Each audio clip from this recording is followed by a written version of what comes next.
Assalamualaikum warahmatullahi wabarakatuh. Perkenalkan, nama saya Ajat Feriski dari kelas 11 IPA.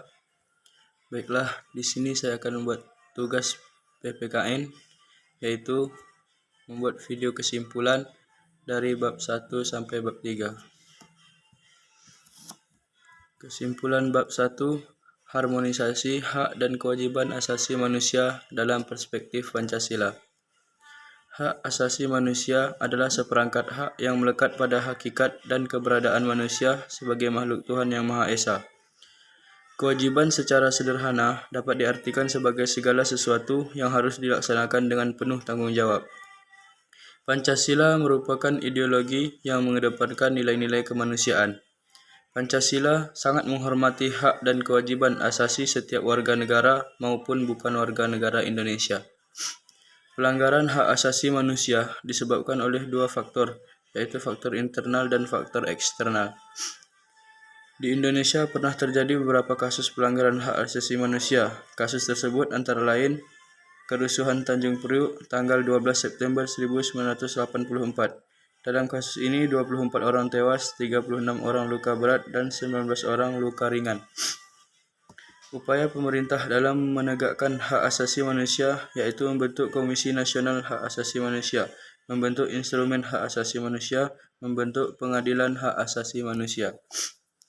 Upaya penanganan kasus pelanggaran hak asasi manusia diantaranya adalah dengan menegakkan supremasi hukum dan demokrasi, menghindarkan diri dari sikap egois dan terlalu mementingkan diri sendiri. Selanjutnya, kesimpulan bab 2, yaitu sistem dan dinamika demokrasi Pancasila. Demokrasi adalah suatu sistem pemerintahan dari rakyat, oleh rakyat, dan untuk rakyat. Berdasarkan titik berat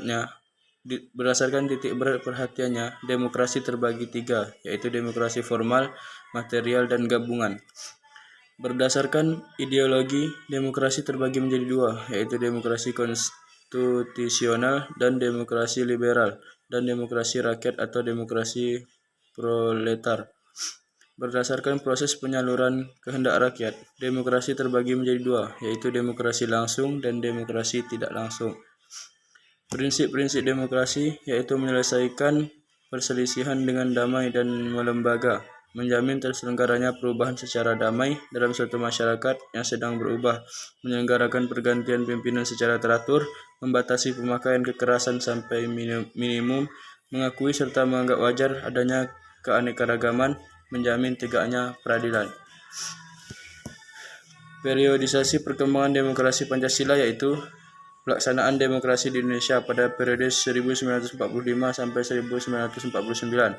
Pelaksanaan demokrasi di Indonesia pada periode 1949 sampai 1959. Pelaksanaan demokrasi di Indonesia pada periode 1959 sampai 1965. Pelaksanaan demokrasi di Indonesia pada periode 1965 sampai 1998. Pelaksanaan demokrasi di Indonesia pada periode 1998 sampai sekarang.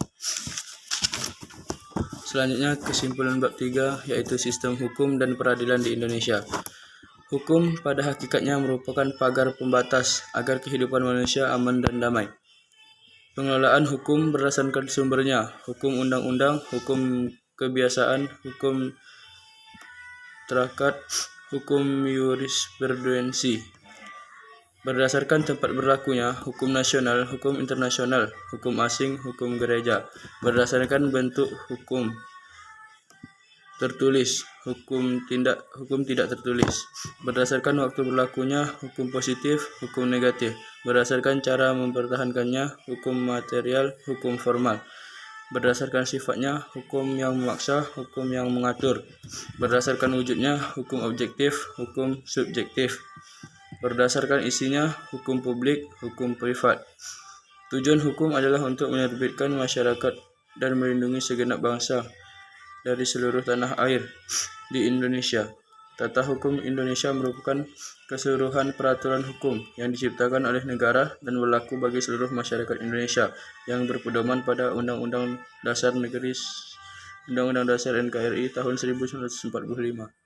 Sekian video kesimpulan dari saya. Assalamualaikum warahmatullahi wabarakatuh.